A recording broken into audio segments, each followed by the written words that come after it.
exposure is an awesome technique that is commonly used by photographers to create a dreamy, beautiful effect. But as you just saw, that effect is not just limited to photography. Today I'll be showing you how you can create a beautiful long exposure effect within DaVinci Resolve. The long exposure effect we'll be diving into today is an incredible way to add some visual interest to your projects. And if you're looking for even more ways to do that, you'll love what today's sponsor, Bro VFX, has to offer. The Bro Pack is an essential tool that you need in your arsenal. Let's talk about what makes this pack so special. You see, the Bro Pack offers a fantastic collection of transitions, effects, and presets designed specifically for DaVinci Resolve.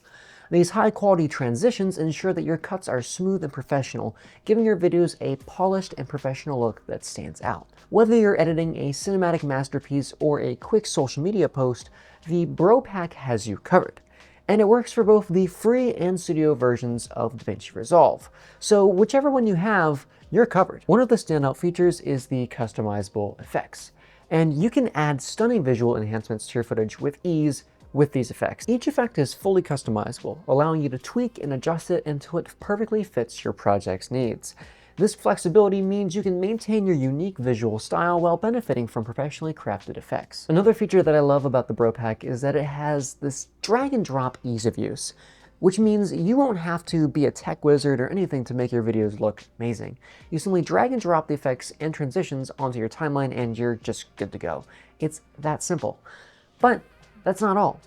The Bro Pack also includes a fantastic collection of sound effects, so whether you need ambient sounds, swooshes, or dramatic hits, these sound effects can add that extra layer of immersion to your videos, making them more engaging and dynamic. And let's not forget about the overlays. From light leaks to film grain, these overlays add texture and depth to your footage, giving it a professional and cinematic feel.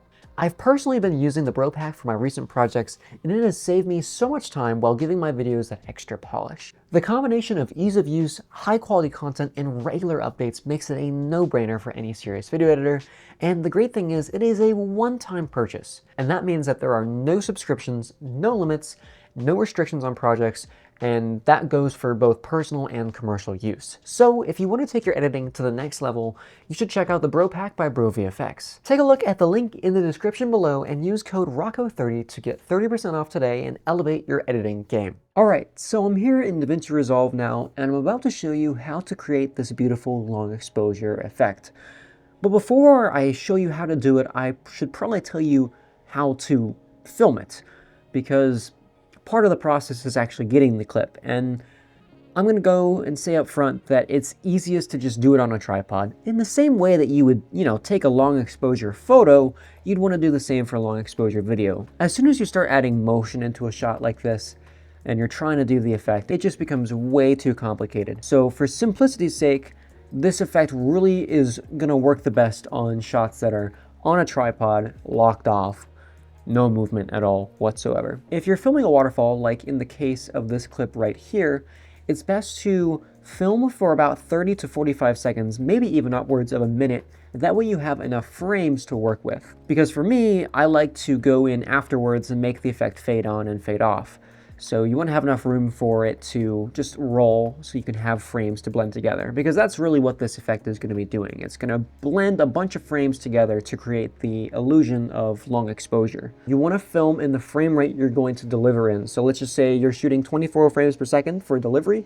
You don't want to shoot in 60 frames per second, you want to shoot in 24. You don't want to have any extra frames. Before we actually dive into the methods, I will mention that there are two ways to do it. One is a studio only way, which is probably the easiest way to do it, and then the second way is available in the free version, slightly more complicated, but still definitely very doable. Regardless of the method you choose, this is going to be extremely processor intensive, so fair warning to you, regardless of what system you're using, I have 32 gigs of RAM and an RTX 3070 in this computer, and it still is very sluggish, so prepare for some lag. And you're going to want to check out my previous video I made, which is all about the 5 best ways to get smooth playback in DaVinci Resolve. And I'll start by showing you the method that I would say is the most useful here, and that is render in place. As you can see, this clip is already color graded. I would recommend doing your color grading before you work on this effect. That way you don't have a ton of things layer up, and that way I can just focus on the effect and have less strain on my computer.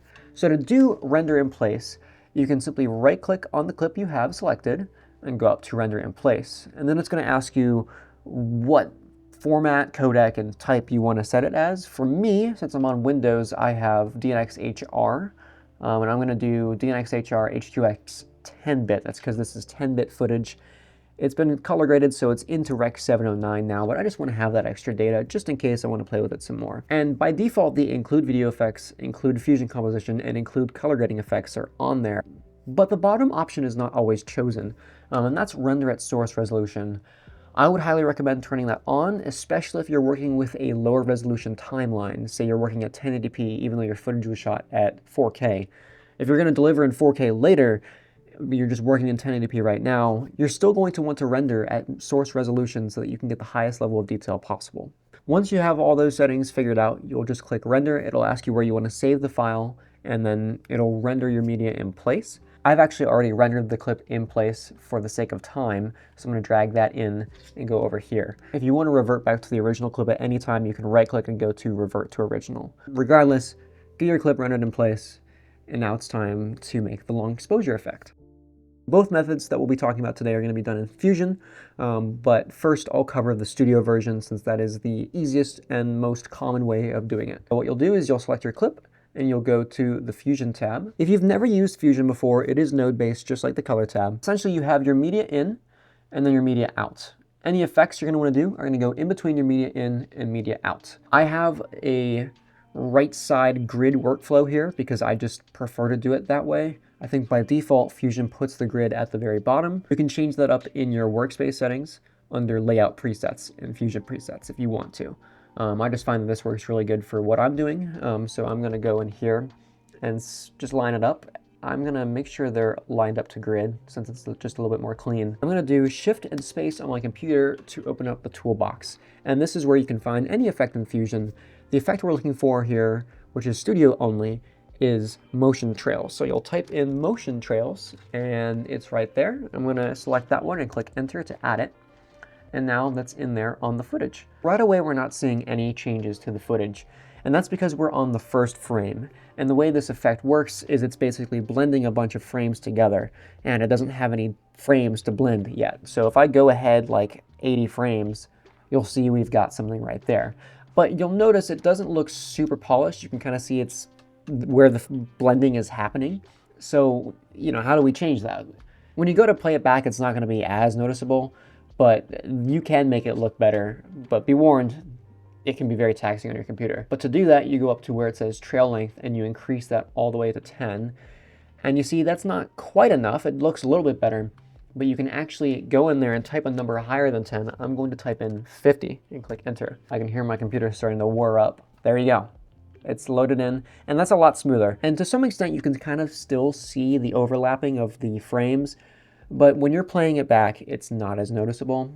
And to a certain extent, it's always going to be there. It's just there's going to be more gradation. So you can add up to, I think, 100 or higher frames, but for the sake of my computer not exploding, I'm going to leave it at 50. So the effect looks great, but for this shot, there actually is someone up on the bridge, and I don't want them to be blurry because basically when you blend frames together, everything that's moving will get blurred out. And if there's someone walking, that'll happen to them.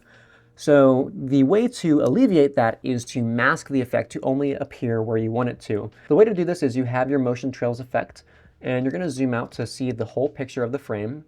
And for this frame, I'm going to want to mask out just the waterfall and the area of water at the base of the frame. You can go and you can grab the polygon tool and you'll select that there. And the polygon tool essentially just allows you to draw a mask where you want the footage to be. If I click and I start drawing it, you'll see that the effect will only appear where I've set it to be.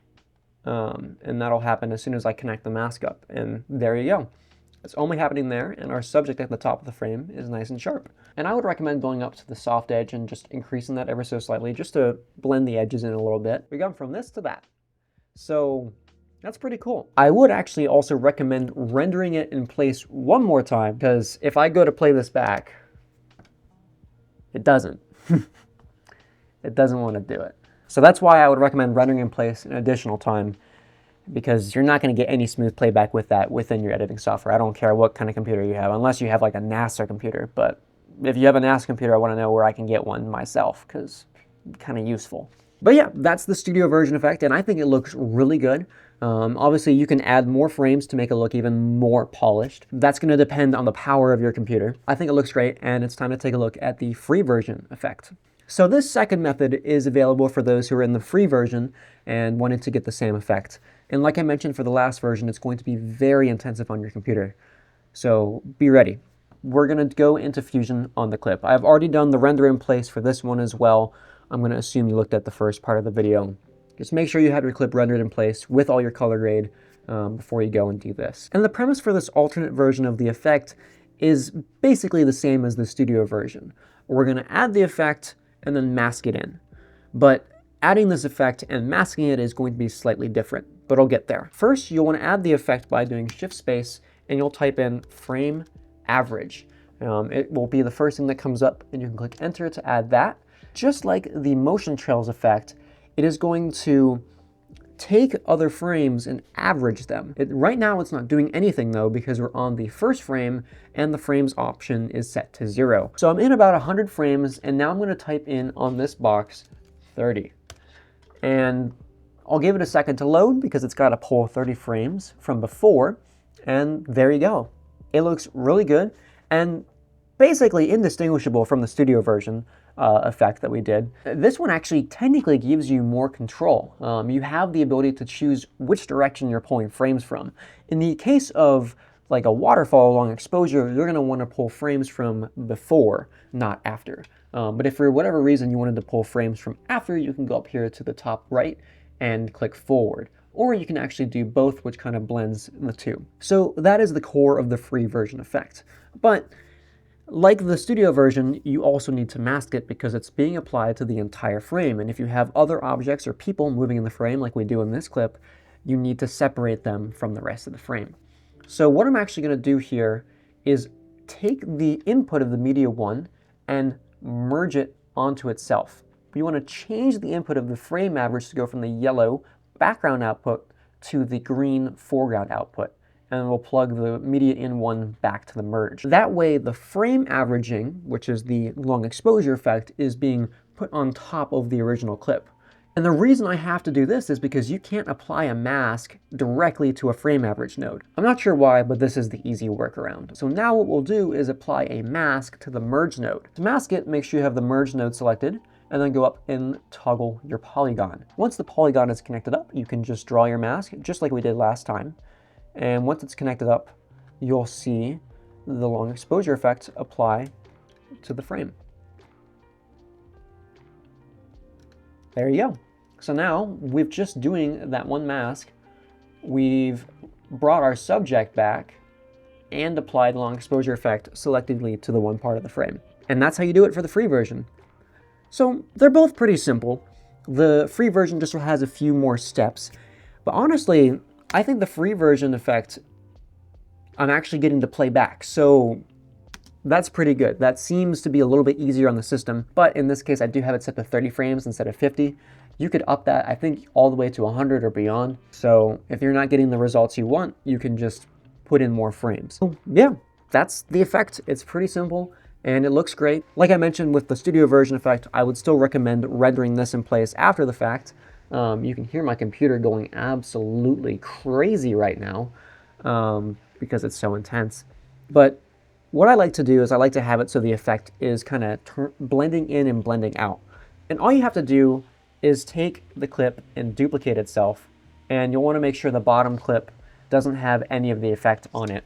So I'm just going to delete that from the bottom one. And then I'm going to have it so the top one fades in and then fades out. It's that simple. So you'll start with the clip, the first frame, if it'll load, won't have the effect. And then I would play it back if I could, but I can't. You can go to a certain frame, it'll load, and then it'll have the long exposure effect on. So you can kind of play around with that and make it, so the subject is walking around and the waterfall just slowly becomes this magical long exposure. But yeah, that's how you do the long exposure effect for both the free and studio versions of DaVinci Resolve. Anyhow, that's gonna be all from me. If you enjoyed, you know what buttons to click. My name is Rocco. Jesus loves you, and I will see you in the next video.